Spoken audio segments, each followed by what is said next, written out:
Togo touche pas à ma constitution. Pas d'accord avec le soutien de la CEDEAO à la dictature de Faure Gnassingbé. Le syndicat des chefs d'État qui se soutiennent dans le mal a encore frappé. C'est un peu brut de l'écrire ainsi, mais cette première phrase exprime bien ce mépris de la CEDEAO envers le peuple togolais, soutenant vaille que vaille la dictature des Gnassingbé. Sinon, comment comprendre que l'organisation régionale, lors de son sommet dimanche dernier à Abuja au Nigeria, peut qualifier d'élection réussie et pacifique le simulacre qui s'est passé en avril dernier avec les fraudes massives malgré le taux de participation qui peinait à atteindre 20%, la communauté économique des États de l'Afrique de l'Ouest porte en elle-même les germes de l'instabilité qui règne en Afrique de l'Ouest, notamment au Togo. Cette organisation n'est pas prête à aider à la résolution des crises politiques successives depuis 2005. En témoigne le communiqué final sanctionnant son dernier sommet à Abuja. Elle n'a que faire visiblement de la souffrance du peuple togolais. Comme l'indique le mouvement Touche pas à ma constitution qui réitère que le peuple togolais ne doit compter que sur sa propre lutte et appelle chaque citoyen à être prêt pour répondre à la mobilisation.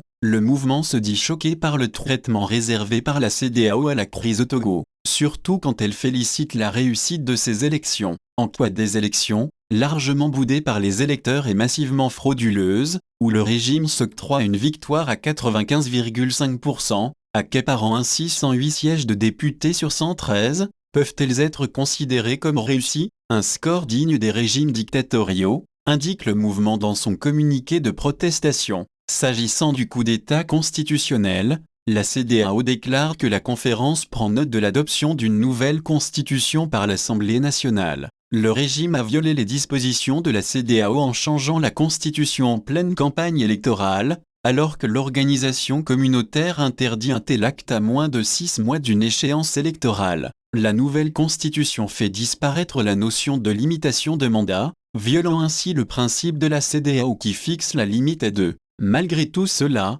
la CEDEAO a gardé le silence, ce qui est incompréhensible, note le communiqué de la société civile togolaise. Signaler cette publicité et d'ajouter, en se contentant de prendre note, sans aucune critique ni même observation, sans même défendre ses propres textes, la CEDEAO confirme qu'il n'est pas du côté du peuple togolais. Mais quel fonctionnant syndicat de chefs d'État qui se protègent mutuellement. Le bloc ouest africain n'est pas à son premier acte en ce qui concerne le Togo. En 2005, elle a fermé les yeux sur la prise de pouvoir de Faure Gnassingbé par coup d'État, avec 1 millier de morts dues aux violences post-électorales par sa facilitation biaisée en 2017, rappelle Touche pas à ma constitution. Elle a volé au secours du régime qui a réprimé dans le sang les grandes manifestations de rue qui réclamaient le départ de Faure Gnassingbé. Et voilà qu'en 2024, la CEDEAO avalise un changement de constitution opéré dans l'illégalité au regard des lois nationales et des dispositions communautaires,